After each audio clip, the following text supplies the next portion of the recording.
Someone across the room opens their mouth wide. You see it for half a second, and now you're doing it too. You didn't choose this. Your jaw just moved on its own. This happens to almost every person on Earth. Even reading the word yawn right now might trigger one. Go ahead, notice it. But here's the strange part. Scientists still don't fully agree on why your body does this. For decades, the assumption was simple. Yawning brings in oxygen. Your blood needs a boost, so your lungs take a deep gulp of air. Case closed. Except it isn't. Researcher Robert Provine tested this directly. He had people breathe pure oxygen and then breathe regular air, expecting the oxygen group to yawn less. Their yawn rates stayed exactly the same. Oxygen had nothing to do with it.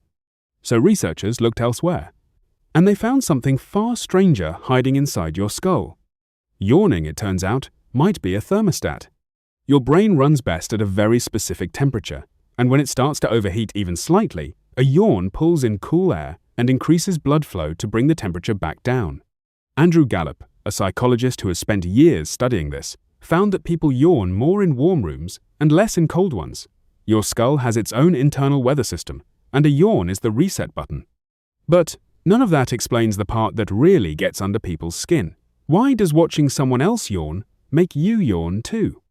This is called contagious yawning, and it isn't just a human quirk. Chimpanzees catch yawns from each other. So do dogs. When they watch a yawning human, they're bonded with. Frans de Waal, a primatologist who has spent his career studying empathy in animals, found that contagious yawning shows up most strongly between individuals who already share a close social connection. Family members catch yawns from each other faster than strangers do. Friends catch them faster than acquaintances. Your brain isn't randomly copying mouths. It's tracking who you're emotionally tuned into. There's a structure deep in your brain responsible for this kind of mirroring.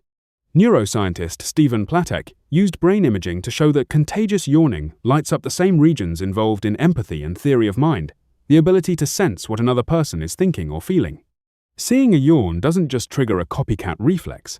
It activates the exact circuitry your brain uses to understand other people at all. And this might be why some people almost never catch a yawn. Researcher Atsushi Senju studied children on the autism spectrum and found significantly lower rates of contagious yawning compared to neurotypical children, even though both groups yawned the same amount on their own. The yawn itself wasn't missing. The contagion was. That detail flips the whole question on its head. A yawn spreading across a room isn't really about tiredness at all. It's a silent signal of connection, a tiny, involuntary proof that your brain is synced to the people around you. Think about where you usually catch one. In a meeting, surrounded by co-workers, on a couch, beside someone you love, rarely alone, rarely from a stranger walking past on the street. Some scientists believe this behavior is ancient, older than language itself. Before humans had words, a yawn rippling through a group may have helped synchronize a tribe's wakefulness, nudging everyone toward rest or alertness at the same time, like a silent group decision made by the body instead of the mouth.